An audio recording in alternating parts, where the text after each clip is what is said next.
Pre Mughal era के अंदर हम देखते हैं कि यहाँ पर महमूद गज़नवी की हुकूमत आई, राजा जयपाल को जिस तरह शिकस्त हुई और उसके बाद फिर सिख भी यहाँ पे आए। तो लाहौर को कहा जाता था कि दूसरा गज़नी है। महमूद गज़नवी की इन्वेजन के बाद हमें जी। लाहौर एक प्रोमिनेंट सिटी के तौर पे नज़र आता है रिटन हिस्ट्री के अंदर। लैंग्वेज का तो बहुत गहरा ताल्लुक़ है कल्चर के साथ। तो जिस तरह मन्नान ने अपनी किताब में लिखा है, पंजाबी ज़ुबान, फ़ारसी ज़ुबान या संस्कृत, ये ज़ुबानें जो थी यहाँ बोली जाती थी, तो क्या इनको स्नब किया गया ख़ासकर नौआबादियाती दौर के अंदर? जब नौआबादियाती अहद आया तो इस चीज़ को तब्दील कर दिया गया। असल में फ़ारसी की जगह जब अंग्रेज़ी नाफज की गई मैकॉले की तजवीज़ के ऊपर 1820 ईस्वी के करीब लगभग, तो उसके पीछे मुख्तलिफ वजूहात थी। जैसे एडवर्ड सईद हमें ये बताता हुआ मिलता है ना ओरिएंटलिज़म में, कि ज़रूरी नहीं होता कि जो साम्राज्य है या नौआबादियाती हुकूमत है वो अपने आप को सिर्फ सुपीरियर कहे। वो मुकामी बशिंदों को जब इन्फीरियर कहती है तो अपनी सुपीरियॉरिटी को साबित कर लेती है। उन्होंने जब लोकल एस्थेटिक को अमालगमेट किया ना गॉथिक या रोमन आर्किटेक्चर के साथ, उसके पीछे मुख्तलिफ सियासी वजूहात थी। शुरू में ब्रिटिश ने जो मेरा एक हाइपोथेसिस है कि शुरू में ब्रिटिश की जो पॉलिसी थी वो ये थी कि यहाँ पे धाक बैठाना। इसलिए अगर आप गवर्नर हाउस देखें या मिंटगोमरी हॉल देखें या लॉरेंस हॉल देखें तो आप उसको जब देखते हैं तो आप उसके ग्रैंडर से मुतासर हो रहे होते हैं। अगर कांट इसको कहता है सबलाइम फीलिंग। मुख्तलिफ मज़ाहिब रहे हैं, मुस्लिम, हिंदू मत, बुद्ध मत। ये जब यहाँ पर इकट्ठे रह रहे थे तो किस हद तक यहाँ पर रिलीजियस हार्मनी थी, हम आहंगी किस हद तक थी? क्योंकि हमने बाद में देखा कि बहुत सारे इलाके जो थे वो जो हिंदुओं के नाम से थे उनको बदल कर मुसलमानों के नाम थे। एक मिसाल जो किशन नगर की है, इस्लामपुरा। तो आप क्या समझते हैं उस दौर में किस हद तक रिलीजियस टॉलरेंस पाई जाती थी? गोपाल मित्तल या परवान नवाइल कहते हैं कि हम दादा दरबार को सलाम करते हुए जाया करते थे। गोपाल मित्तल हमें लिखता हुआ मिलता है कि वो अताउल्लाह शाह बुखारी का दर्स सुनने जाया करते थे। मुख्तलिफ अदवार में हम देखेंगे, सबसे पहले मुग़लों का दौर अगर हम देखें तो मुग़लों के दौर में यूँ तो कहा जाता है कि मुग़ल जो थे वो अगर किसी ख़ास सेक्ट की बात की जाए तो वो सुन्नी थे ज़्यादातर, लेकिन उनके यहाँ काफ़ी ज़्यादा मुहर्रम की रसूमात को सरपरस्ती दी गई। वगैरह जो थे, अबुल फजल वगैरह थे, बदायूनी चार्जशीट देख खाता हुआ हमें मिलता है ना कि वो शिया की सरपरस्ती कर रहे अकबर। तो वहाँ पे दरबार में ज़ाहिर है ये उनकी मौजूदगी की वजह से बहुत सी चीज़ें जो हैं ज़ाहिर है उनको अरूज भी मिला, उनको तरवीज भी मिली, पैटर्नेज भी मिली। लेकिन ऐसा नहीं है कि कोई सिंगुलर है कि एक को ख़त्म करके दूसरे को लेके चला जा रहा है। सिखों के दौर में कहते हैं कि शुरू में जब रंजीत सिंह ने पहले मनादी करवा दी कि आप मुहर्रम की रसूमात अदा नहीं कर सकते, फिर वहाँ से वो जो गामे शाह जो हैं उनके बारे में कहते हैं कि 1885 में उन्होंने फिर एक ताज़िया बनवाया, फिर रतन सिंह ने उनको गिरफ़्तार कर लिया। जबकि हमें रंजीत सिंह के दरबार में मुसलमान देखने को मिलते हैं, फ़कीर फैमिली बहुत प्रोमिनेंट थी और वो उनका इंक्लाइन टुवर्ड अहले तशीही था, तो हमें वो भी देखने को मिलता है। अब अंग्रेज़ दौर में कज़लबाश ख़ानदान जो है हमें वो दिखाई देता है कि वो करबला गामे शाह को बनवा रहा है, और ये कज़लबाश ख़ानदान जो है वो बेसिकली गवर्नमेंट सप्लायर थे और इनकी कैंट में एक दुकान थी और वहाँ से इनको अरूज मिलना जो है शुरू होता है और फिर बाकायदा लाइसेंस देने का मामला आता है। और ब्रिटिश जो थे ना डरते बहुत थे, चाहे वो कोई भी महफिल हो, हत्ता कि उन्होंने लाहौर की थड़ा महफिलों को भी इंस्टीट्यूशनलाइज करने की कोशिश की। शाह शुजा से कोहिनूर जो है यहीं से लिया गया, फिर उसको कैदोबंद वगैरह, तो एक कैद खाना जो था वो इतना बड़ा मरकज़ बन गया। इसका जो मरकज़ बनने की एक अहम वजह इस हवेली की वुसअत है, क्योंकि आप इर्द गिर्द की अगर इमारत देखें तो वहाँ पर इतनी बड़ी हवेली नहीं है कोई। ये जो हमें रवादारी एक नज़र आती थी, सुन्नी शिया इख्तलाफात नहीं थे, तो ये उसकी वजह भी यही थी कि रूट्स जो थी वो बहुत ज़्यादा स्ट्रॉन्ग थी उसकी। आज भी मोची दरवाज़े में आपको देखने को मिलता है कि सुन्नी नौजवान जो हैं वो एहतमाम कर रहे होते हैं। अच्छा, अभी कल्चर मौजूद है? जी, जब मैं फील्ड वर्क कर रहा था तो मुझे बहुत सी ऐसी मिसालें देखने को मिली, क्योंकि आज भी जो वहाँ रहते हैं वो कनेक्टेड हैं एक दूसरे से। जो यूनुस अदीब हैं उनके मुताबिक बाबा फरीद का यहाँ कचहरी और एसपी ऑफिस के पीछे कोई टीला भी था और वो चांद की 5 तारीख को खिचड़ी बांटी जाती थी वहाँ पे। वहाँ आते थे, फिर वो दाता अली हजवेरी के मज़ार पर हाज़िरी भी दिया करते थे, फिर उनके यहाँ लोग आते थे और एक मजलिस भी हुआ करती थी। श्राइन बेस्ड जो कम्युनिटीज़ हैं इनका बहुत गहरा ताल्लुक़ है ना, जो जैसे आपने बात की कि यूनुस अदीब ने जिक्र किया बाबा फरीद का चिल्ला गाह है, कचहरी के पास आउटफॉल रोड के साथ ही, जहाँ पे खिचड़ी बांटी जाती है, आज भी बांटी जाती है, माजी में भी बांटी जाती थी। और फिर अली हजवेरी की दरगाह हो या बीबी पाक दामन हो या शाह चराग का मकबरा हो या वो जहाँ पे धमाल होती है शाह जमाल की दरगाह हो या मियाँ मीर सरकार की दरगाह हो, तो यहाँ पे बतौर ख़ास महाफिल का जो है तमाम किया जाता है।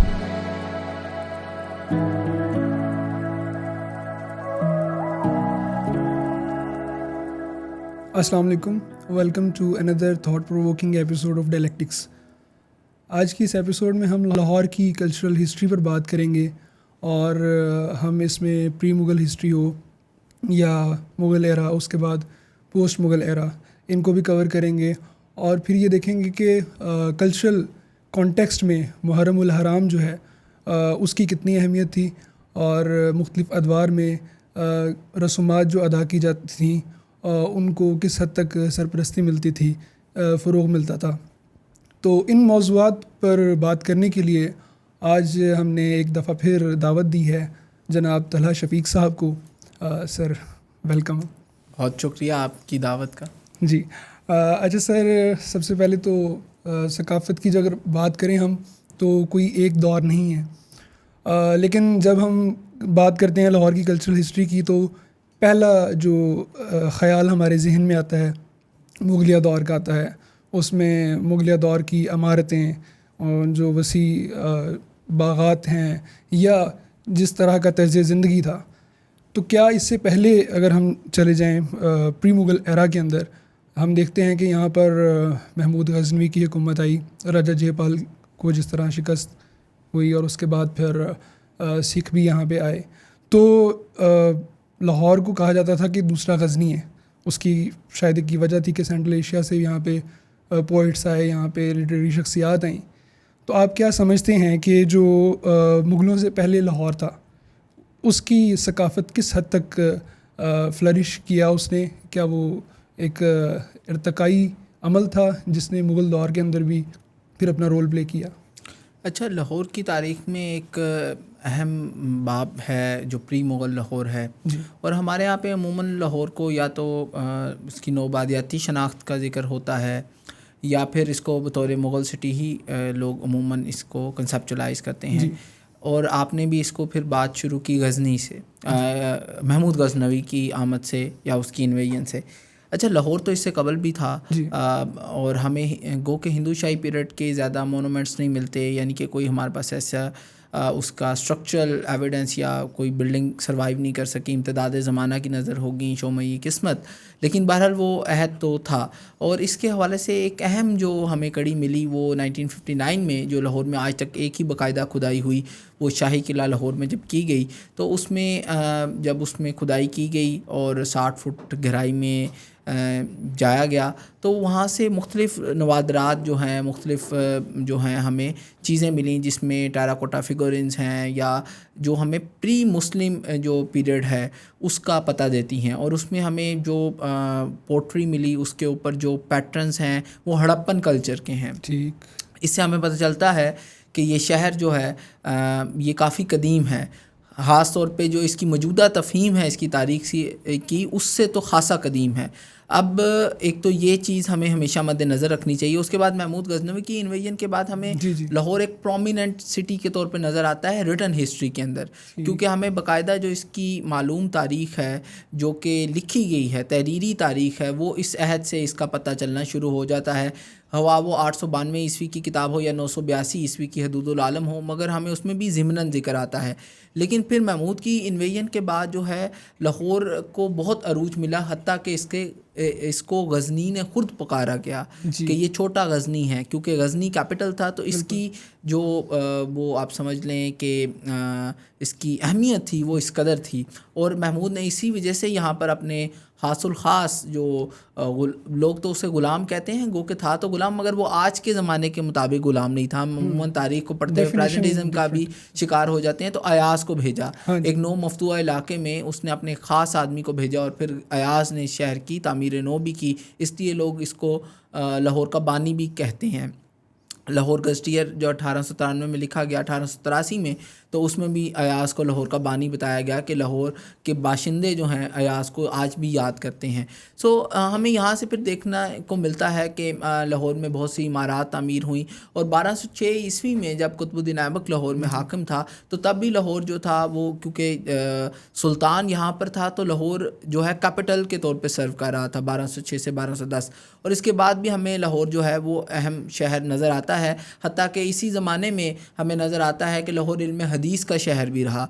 यहाँ पर पूरी दुनिया से लोग पढ़ने आया करते थे। अल्लामा कलकशंदी अपनी किताब सुबुल आशा में लिखते हैं, अरबी इंशा परदाजी की बहुत बड़ी किताब है, या अल्लामा जो हैं उनका नाम मेरे जहन से निकल गया, जिनकी किताबुल अंसाब है, तो उन्होंने अपनी किताब में ये ज़िक्र किया कि लाहौर जो है इल्म हदीस का शहर भी है और यहाँ ये खैर का शहर है। यहाँ समरकंद और बुखारा से लोग पढ़ने आया करते थे।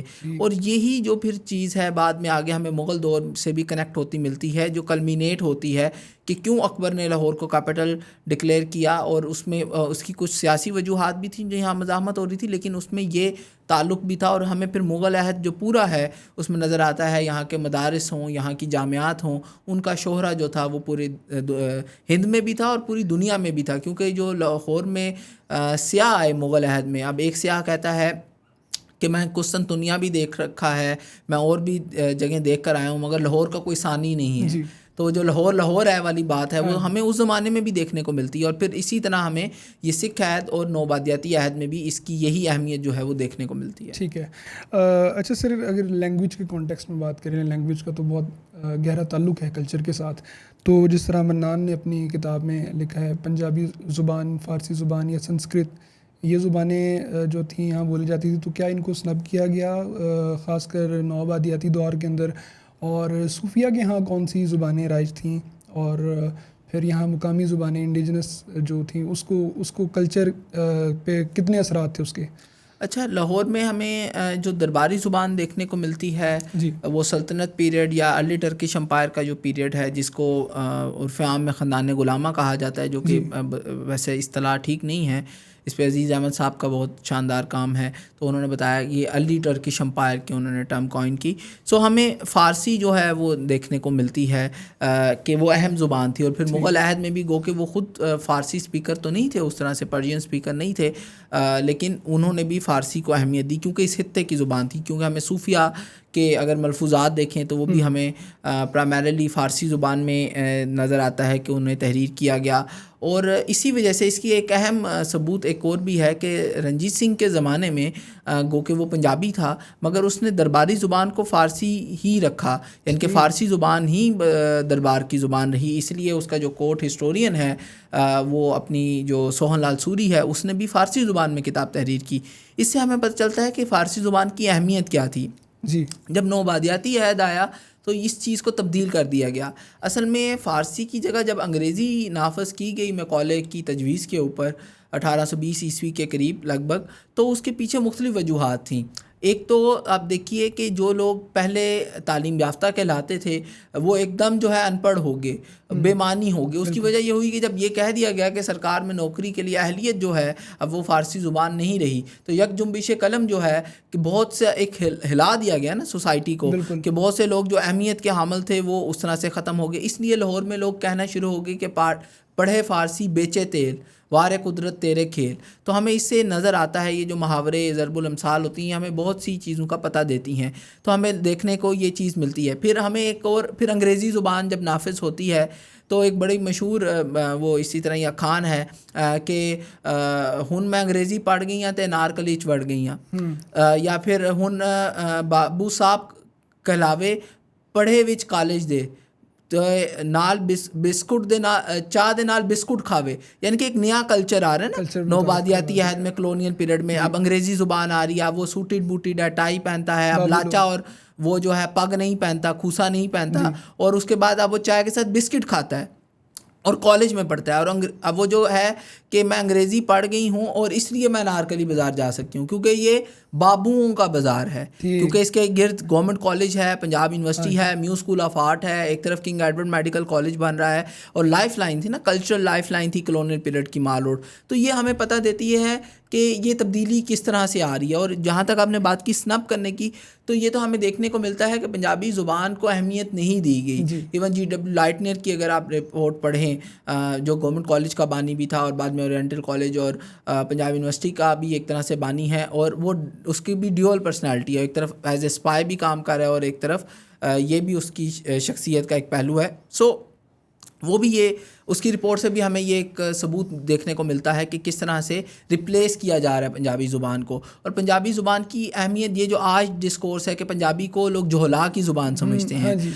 या पंजाबी ज़ुबान को हमारे प्राइवेट स्कूलों में पढ़ने की बोलने की इजाज़त नहीं है ना, उस तरह से, तो ये डिस्कोर्स कहाँ से आया सोसाइटी में? तो इसकी जो जड़ें हैं वो नौबादियाती अहद से हैं। उसकी वजह ये थी कि पंजाब लास्ट रीजन था जो ब्रिटिश ने अनेक्स किया। उन्होंने यहाँ के मुकामी बाशिंदों को कमतर साबित करना ही करना था, क्योंकि उनसे हुकूमत छीनी थी। जैसे एडवर्ड सईद हमें ये बताता हुआ मिलता है ना ओरिएंटलिज्म में, कि ज़रूरी नहीं होता कि जो साम्राज्य है या नौबादियाती हुकूमत है वो अपने आप को सिर्फ सुपीरियर कहे।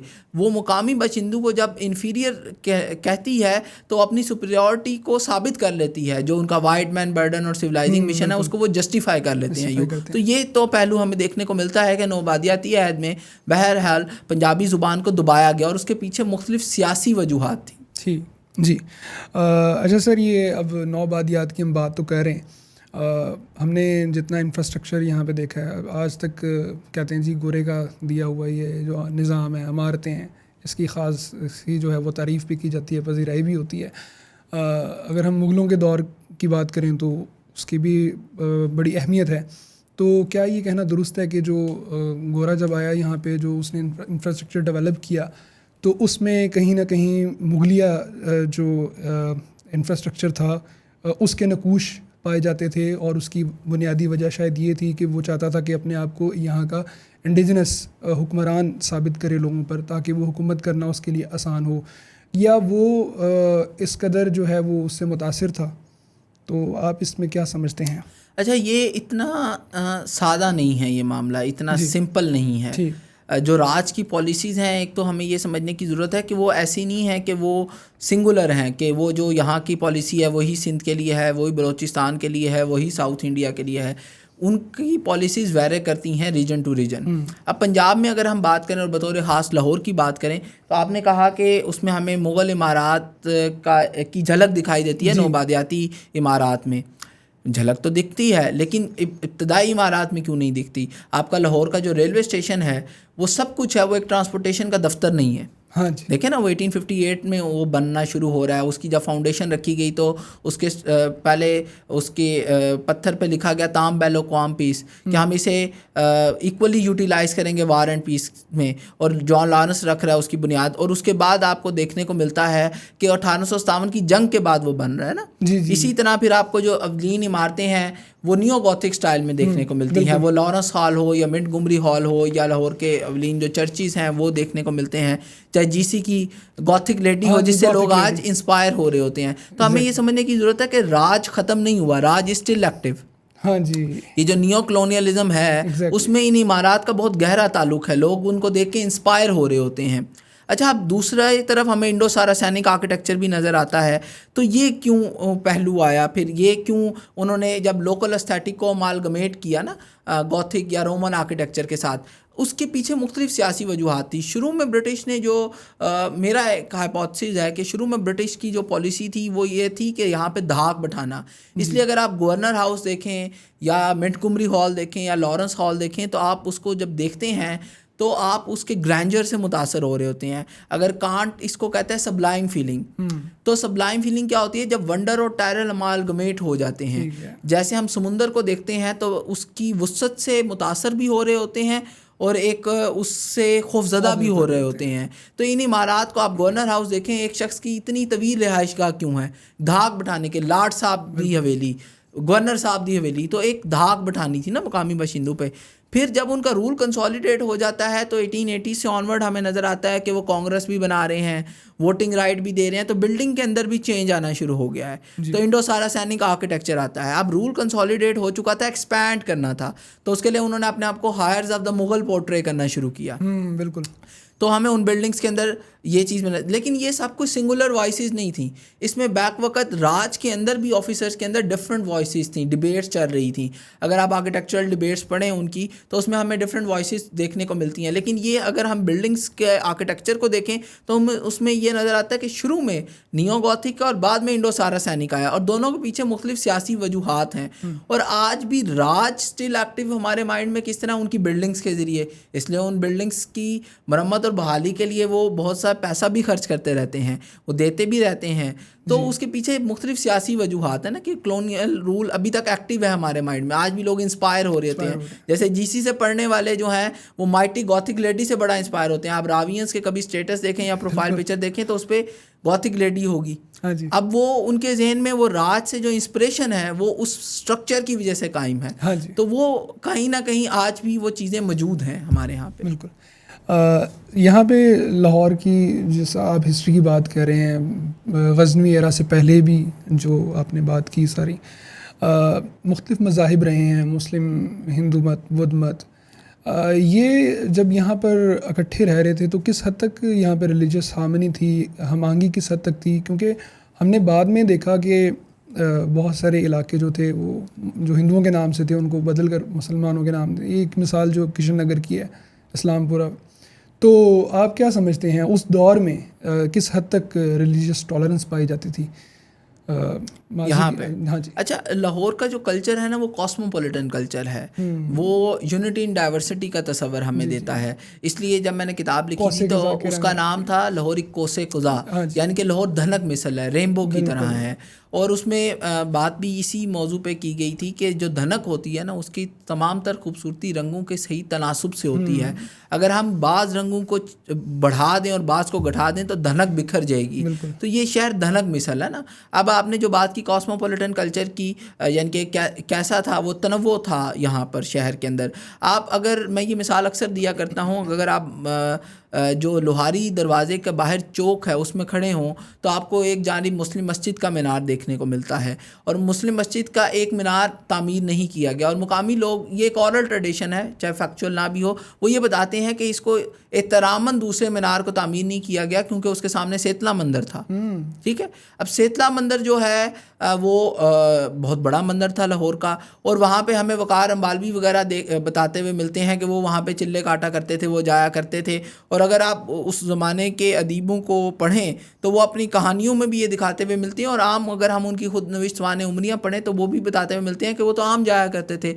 हवा वो ए हमीद हों, यूनुस अदीब हों, तो अगर आप इनकी आबितियाँ गोपाल मित्तल को पढ़ें, प्राण नवाइल को पढ़ें, तो इस तरह की तकसीम नहीं थी। यानी कि वो मंदिर में भी जा रहे हैं, गुरुद्वारे में भी जा रहे हैं, जैन स्थान पे भी जा रहे हैं, मस्जिद में भी जा रहे हैं। अब जैसे राय बहादुर मेला राम अली हजवेरी की दरगाह पे बिजली लगवाता है, तो देखें गोपाल मित्तल या प्रवान नवाइल कहते हैं कि हम दादा दरबार को सलाम करते हुए जाया करते थे। गोपाल मित्तल हमें लिखता हुआ मिलता है कि वो अताउल्लाह शाह बुखारी का दर्स सुनने जाया करते थे क्योंकि उनका दर्स सहर अंगेज़ हुआ करता था। सो वो लाहौर का कल्चर जो है वो कॉस्मोपॉलिटन कल्चर था। जो आपने बात की कि तब्दीली आई, नामों की तब्दीली की, तो ये बहुत सतही हरकत है कि शहर से एक बाप, इसकी तारीख से एक बाप को निकाल दिया जाए, संत नगर को सुन्नत नगर किया जाए, या लक्ष्मी चौक का नाम ज़फ़र अली खान चौक किया गया, तो कितने लोग उसको पुकारते हैं क्योंकि कल्चर डीप रूटेड होता है। आप कुछ कर लें, आप उसमें कैसे निकालेंगे शनाख्त से उन पहलुओं को, बहुत मुश्किल है। कोशिशें तो की गई, लेकिन हमें दोनों चीज़ें बैक वक्त देखने को मिलती हैं कि लोग आज भी उनको पुराने नामों से पुकारते हैं। आजकल एक और एक डिबेट शुरू की गई डीकॉलोनाइजेशन के तहत कि क्या हमें जो कॉलोनियल ऑफिसर्स के नाम पे सड़कें हैं उनके नाम तब्दील कर देने चाहिए। तो मेरी ज़ाती राय है बतौर तारीख़ के तालिब इल्म कि ये भी दुरुस्त तरीक़ाकार नहीं है डीकॉलोनाइजेशन का, क्योंकि बहरकैफ नौआबादियाती अहद भी तो इस शहर का एक तारीख का बाब है। अगर आप उसे निकालने की कोशिश करेंगे तो वो ख़त्म तो नहीं होगा, ज़हनों से तो आप मिटा नहीं सकते। मिटा नहीं सकते। अब निकलसन रोड और चैम्बरलैंड रोड अगर उन अफसरान के नाम पर है जिन्होंने 1857 में मुकामी आबादी को क्रश किया, तो आप वहाँ पे तारीखी तख्ती लगाएं, हाँ उसकी तारीख पर मुश्तमिल लोगों को बताएं। एक होता है ऑनर और प्रेस्टीज, एक होता है तारीख को तारीख के तौर पे लेना। बिल्कुल। तो ऑनर और प्रेस्टीज बहरहाल नहीं होना चाहिए, लेकिन वो डीकोलोनाइजेशन हमें करनी चाहिए। वो तो हमारा कॉलोनियल हैंगओवर ख़त्म ही नहीं होता, वो तो हमें उसके लिए अपने आप को मेंटली जो है ना कॉलोनाइजेशन की वो जो है उससे निकलना पड़ेगा, डीकोलोनाइज करना पड़ेगा। हम वहाँ पे उसकी तारीख पर मुश्तमिल तख्तियाँ लगा सकते हैं जिससे बताएं।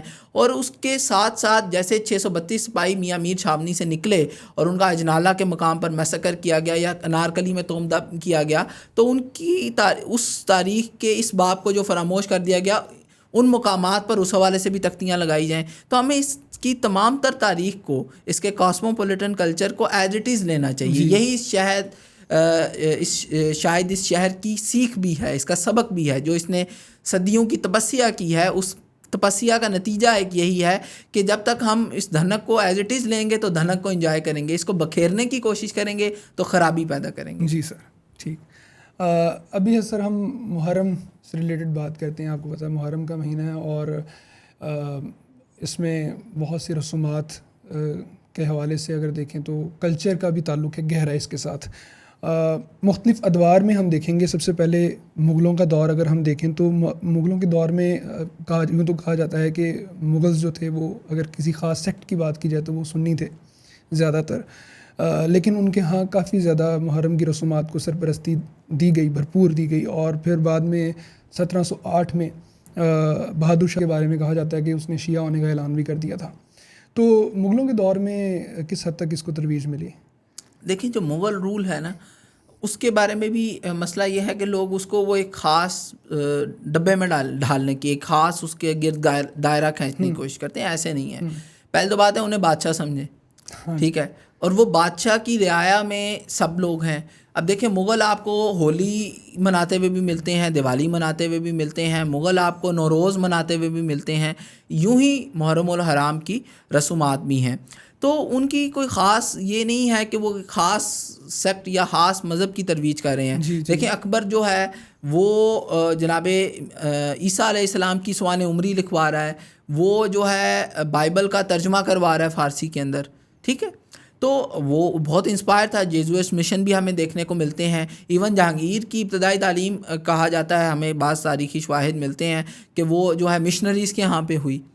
तो हमें वो मुग़ल्स के यहाँ पे भी ना कॉस्मोपॉलिटन कल्चर जो है देखने को मिलता है, चाहे वो अकबर का दौर हो और बाद में भी किसी हद तक औरंगज़ेब को बहुत ज़्यादा सबो शितम का निशाना बनाया जाता है। हाँ, लेकिन उसका भी हमें देखने की, हमें बादशाह को बतौर बादशाह देखने की ज़रूरत है। मुख्तलिफ़ सियासी वजूहात भी होती हैं बाज़ इक़दामात के पीछे। लेकिन हमें एक दिलचस्प हकीकत यह है कि अब औरंगज़ेब के अहद में आप देखिए कि ज़्यादा हिंदू जो थे वो कलीदी उर्दू पे थे अकबर की निस्बत। हालांकि अकबर के अहद को ज़्यादा सेलिब्रेट किया जाता है इस पहलू के, डाइवर्सिटी के हवाले से। तो मुग़ल जो हैं वो मुहर्रम भी इसी तरह ही उनके यहाँ पे था दरबार में। उनके देखें फैज़ी वगैरह जो थे, अबुल फजल वगैरह थे, बदायूनी चार्जशीट देख खाता हुआ हमें मिलता है ना कि वो शिया की सरपरस्ती कर रहे अकबर। तो वहाँ पे दरबार में ज़ाहिर है ये उनकी मौजूदगी की वजह से बहुत सी चीज़ें जो हैं ज़ाहिर है उनको अरूज भी मिला, उनको तरवीज भी मिली, पैटर्नेज भी मिली। लेकिन ऐसा नहीं है कि कोई सिंगुलर है कि एक को ख़त्म करके दूसरे को लेके चला जा रहा है, जबकि इसके बरक्स वो जो है सबको इकट्ठे लेकर चलने की कोशिश कर रहे हैं क्योंकि उनकी रियाया में सभी लोग हैं। और यही शायद मुग़ल रोल का हुस्न भी है कहीं ना कहीं।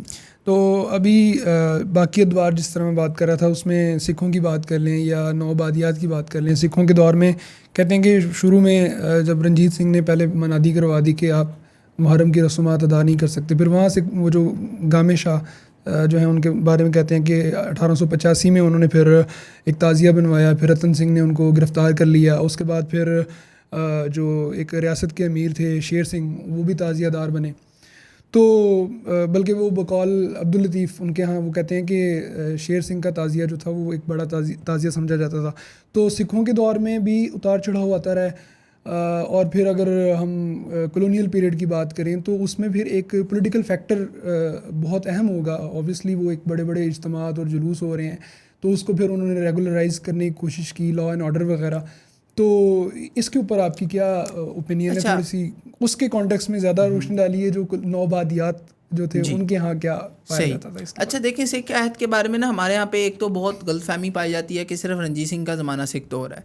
देखिए 1764 में जसा सिंह आलूवाली अगर लाहौर से सिक्का स्ट्रक कर रहा है तो सिख दौर का आगाज़ तो हमें वहाँ से देखने को मिल जाता है। उसके बाद 3 सिख सरदारों के दरमियान जो है लाहौर तकसीम हो जाता है, और सूबा सिंह, लैना सिंह और गुजर सिंह, और ये भी सिख दौर है, और ये क्योस का पीरियड है जिसमें अब्दाली भी आ रहा है, मुख्तलिफ हमलावर भी आ रहे हैं, ये सारा कुछ चल रहा है। और रंजीत सिंह को बुलाने वाले जो थे उनमें बेशतर मुसलमान थे, उसको दावत दी गई कि तुम आओ, और फिर रंजीत सिंह यहाँ पे आता है। अब हमारे यहाँ पे ना बहुत सी बातें कही जाती हैं कि यूँ हुआ, अज़ान पे पाबंदी लगवा दी गई, ये कर दिया गया, इस पे मुहर्रम की रस्मात पे पाबंदी लगा दी गई। तो देखें, कुछ है तारीख़ के हक़ाइक़, कुछ है हमें खुद समझना भी चाहिए, ठहर के तज्ज़िया करना चाहिए। जो इब्न खल्दून ने हमें कहा ना कि रावी को मत सिर्फ परखो, ये मत देखो कि रावी सका है, रावी मुत्तकी है, परहेज़गार है, क्या उसकी बयान करदा रवायत अक्लन दुरुस्त भी है, मंतकी है कि नहीं है। अब आप देखिए कि रंजीत सिंह एक ऐसा हुक्मरान है जो कि माइनॉरिटी से बिलोंग करता है, उसको पता है कि अक्सरियत जो है आबादी वो मुसलमान है। अब वो उसको ये भी पता है कि पीछे तब चपकलिश भी नज़र आई गुरु साहिबान की मुग़ल हुकूमत के साथ, चाहे जहांगीर का है दो, चाहे औरंगज़ेब का है दो, गुरु अर्जन देव जी का मामला हो, तो ये सारा कुछ भी है। अब ये सारा पस मंज़र वो लेकर आ रहा है अपने साथ, और अब उसने रूल करना है। तो आप देखिए कि उसका दिमागी तवाज़न तो बतौर हुक्मरान सोचिए ना कि ख़राब है, कि वो जानबूझ के अक्सरियत के साथ उसको छेड़ेगा ताकि उसके ख़िलाफ़ जो है मज़ाहमत हो या बगावत हो। तो ये बहुत सी, मैं नहीं कह रहा कि तमाम तर वाक़यात जो बयान किए गए वो गलत हैं, वो ठीक भी हैं बाज़ वाक़े, लेकिन हमें इसको समझने की ज़रूरत है कि बतौर हुक्मरान वो बहुत ही नाक़बत अंदेश होगा कि वो ख़ुद बगावत को जो है वो छेड़ेगा, वो खुद कहेगा कि मेरे ख़िलाफ़ बगावत हो। तो हमें बाज़ तारीख़ी रवायात को इस कसौटी पे भी परखने की ज़रूरत है।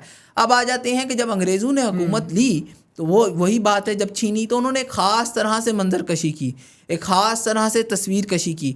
अब रंजीत सिंह के जो अहद 1839 के बाद का ज़माना है वो फिर अगेन क्योस का पीरियड है, यानी कि जो 10 साल एक इंतशार रहा और फिर 1849 में फॉर्मली अनेक्स कर लिया गया पंजाब को ब्रिटिश गवर्नमेंट की जानिब से। तो उसमें भी मुख्तलिफ चीज़ें उन्होंने ख़ास तरह से मंजर कशी की। जबकि हमें रंजीत सिंह के दरबार में मुसलमान देखने को मिलते हैं, फ़कीर फैमिली बहुत प्रोमिनेंट थी और वो उनका इंक्लाइन टुवर्ड अहले तशीही था, तो हमें वो भी देखने को मिलता है, यानी कि उनका बहुत इन्फ्लुएंस था रंजीत सिंह के दरबार में। अच्छा, अब आपने दूसरी बात की कि अंग्रेज़ दौर में नौबादियाती अहद में क्या किया गया। अब अंग्रेज़ दौर में कज़लबाश ख़ानदान जो है हमें वो दिखाई देता है कि वो करबला गामे शाह को बनवा रहा है, और ये कज़लबाश ख़ानदान जो है वो बेसिकली गवर्नमेंट सप्लायर थे और इनकी कैंट में एक दुकान थी और वहाँ से इनको अरूज मिलना जो है शुरू होता है और फिर बाकायदा लाइसेंस देने का मामला आता है। अब इसको ना एक लार्जर कल्चरल हिस्ट्री के और पॉलिटिकल हिस्ट्री के पर्सपेक्टिव में हमें देखने की ज़रूरत है। ये कोई सेक्टेरियन या वो वाला मामला नहीं है। देखिए, ब्रिटिश जो हैं वो तमाम उन कम्युनिटीज़ को अपने साथ कोलैबोरेटर बनाना चाह रहे थे जिनकी प्रेस्टीज थी, रिलीजियस प्रेस्टीज थी या पॉलिटिकल प्रेस्टीज थी। इसीलिए डेविड गिलमार्टिन ने जो काम किया कि किस तरह उन्होंने सूफ़ी श्राइन्स जो हैं या श्राइन बेस्ड कम्युनिटी या सूफिया को अपने साथ में लाया। जी। जो गदी नशीन थे वो हमें देखें ना, जलियांवाला बाग का जब वाक़या होता है तो उसके बाद सरूब का ख़ताब मिलता है उसको गोल्डन टेम्पल की जानिब से, हालांकि सिख मर रहे हैं। तो वो क्यों है? क्योंकि वहाँ पे जो बैठे हुए हैं लोग वो सिखों के रिप्रेजेंटेटिव नहीं हैं, वो कोलैबोरेटर हैं ब्रिटिश के। इसी तरह हमें गद्दी नशीन जो है स्पासनामा पेश करते हुए मिलते हैं, तो वो क्यों है? वो कोलैबोरेटर की एक क्लास क्रिएट, गिलमार्टिन का इस पे बहुत शानदार काम है। इसी तरह वो ब्राह्मण से टैक्स नहीं ले रहे, ठीक है, क्यों नहीं ले रहे? उसकी भी वही वजह है कि इनकी रिलीजियस प्रेस्टीज है। अब इसी तरह वो एक पैटर्नेज दे रहे हैं डिफरेंट सेगमेंट में सोसाइटी की, और उस पैटर्नेज को देने की मुख्तलिफ सियासी वजूहात हैं। इसी तरह कज़लबाश फैमिली को जब लाइसेंस दिया जाता है तो उसकी बहुत सी सियासी वजूहात भी थी। वो एक्स्ट्रा असिस्टेंट कमिश्नर के तौर पे भी मुबारक साहब सर्व कर रहे थे, जो हमारी मुबारक हवेली है या मामबाड़ा है सईदा मुबारक बेगम का, सईद मरातब अली शाह जो हैं वो as a extra assistant commissioner Lahore के सर्व कर रहे थे। तो जब उनको लाइसेंस दिया जाता है तो उसके साथ एक उनकी प्रेस्टीज को बढ़ाया भी जाता है, और एक साथ वो ज़ाहिर है वो नौआबादियाती हुकूमत के वो एक तरह से आप ये कह सकते हैं कि नुमाइंदा भी हैं, उसमें शरीक भी हैं। अच्छा, अब यहाँ पे ये नहीं है कि तमाम लोग जो हैं वो सिर्फ वो गद्दार उनको करार दे दिया जाए। हमें यहाँ पे भी रुक के समझने की ज़रूरत है, उसका तजिया करने की ज़रूरत है एज़ पर कॉन्टेक्स्ट। उस ज़माने में बाज़ लोग कह रहे थे, खान बहादुर बरकत अली वगैरह या सैयद मुरातब अली वगैरह अगर अंग्रेज़ हुकूमत का साथ दे रहे हैं तो वो उसके लिए उसके साथ साथ वो ये भी कह रहे हैं कि हम मुसलमानों के मफादात के लिए काम करेंगे, यानी कि वो तहफ़्फ़ुज़ भी फराम कर रहे हैं। वो कह रहे हैं हम लड़ नहीं सकते, जैसे सर से दो ग्रुप थे ना, दोनों की अपनी अपनी पोजीशन थी, उनको उनके उस पर ही परखने की ज़रूरत है। बहरकैफ जहाँ तक हमें नज़र आता है इसका, अब ये फैमिली पूरी जो है ये फिर ताज़िया निकालना, इनका लाइसेंस दिया गया, जुलूस को मुनज़्ज़म किया गया, और ब्रिटिश जो थे ना डरते बहुत थे, चाहे वो कोई भी महफिल हो।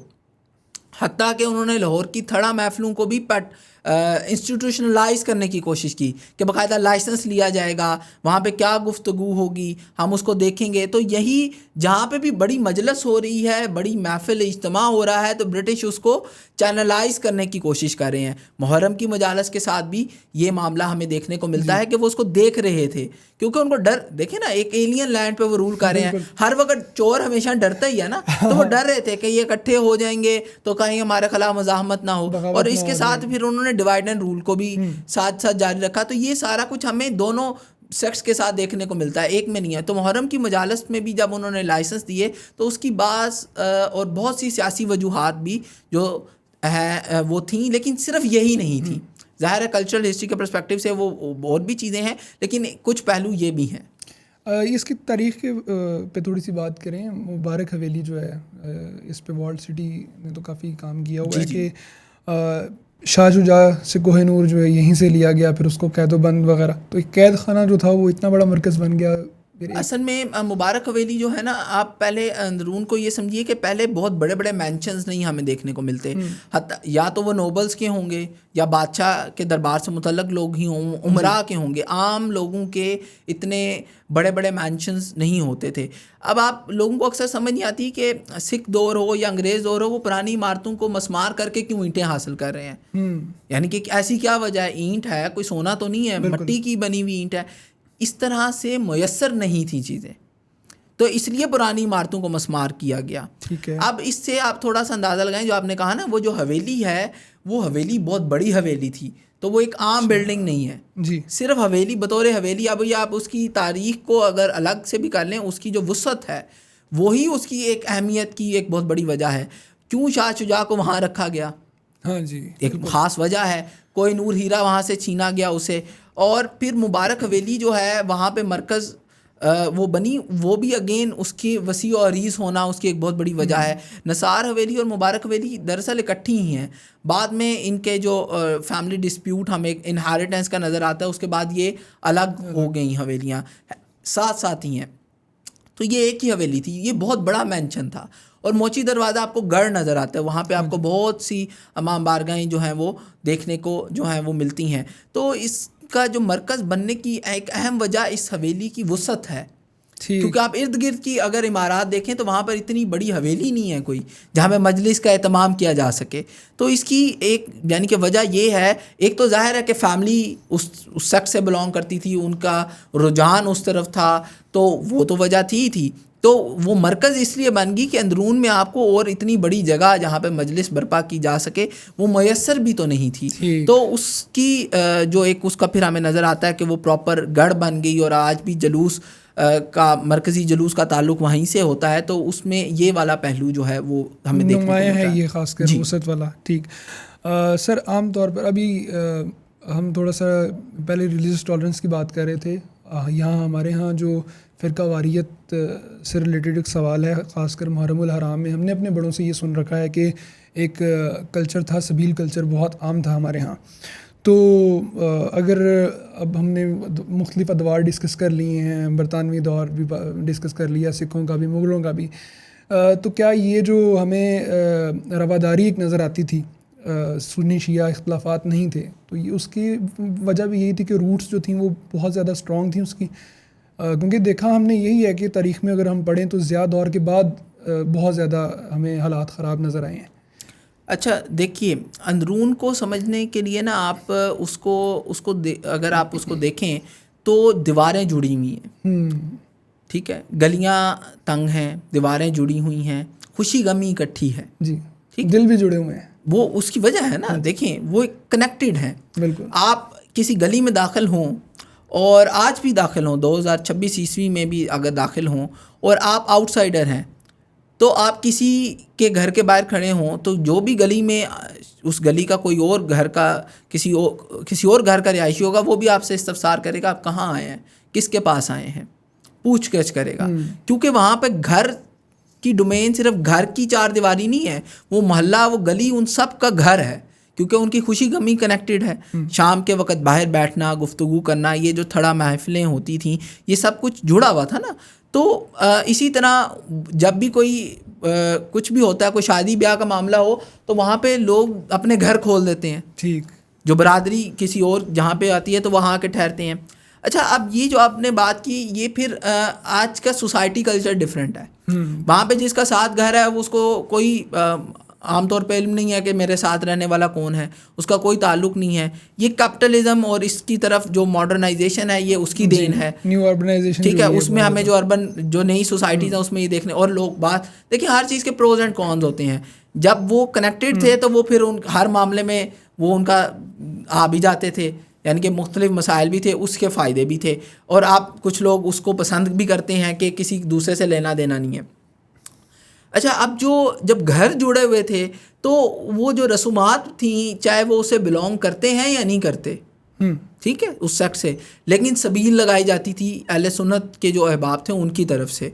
आज भी मोची दरवाज़े में आपको देखने को मिलता है कि सुन्नी नौजवान जो हैं वो एहतमाम कर रहे होते हैं। अच्छा, अभी कल्चर मौजूद है? जी, जब मैं फील्ड वर्क कर रहा था तो मुझे बहुत सी ऐसी मिसालें देखने को मिली, क्योंकि आज भी जो वहाँ रहते हैं वो कनेक्टेड हैं एक दूसरे से। लड़वाने की कोशिशें तो की जाती हैं, और ख़ास तौर पे अंग्रेज़ दौर में इस हवाले से बहुत सा सिस्टमैटिक काम किया गया। और फिर जो आपने ज़ियाउल हक साहब का जिक्र किया, तो हज़रत ज़ियाउल हक रहमतुल्लाह अलैह ने तो हमारी सिस्टमैटिक डिस्ट्रक्शन की ना। तो वो उस वक़्त तो ख़ास सियासी मकासद के लिए लड़वाया गया और फ़रोग़ दिया गया। तो लेकिन उसके बावजूद कल्चर, वही बात है ना, डीप रूटेड होता है। आप एकदम निकाल नहीं सकते इसको, उससे इफ़ेक्ट तो आता है लेकिन एकदम ख़त्म नहीं होता। तो अभी भी हमें अंदरून में काफ़ी ये देखने को मिलता है कि लोग जुड़े हुए हैं वहाँ पर।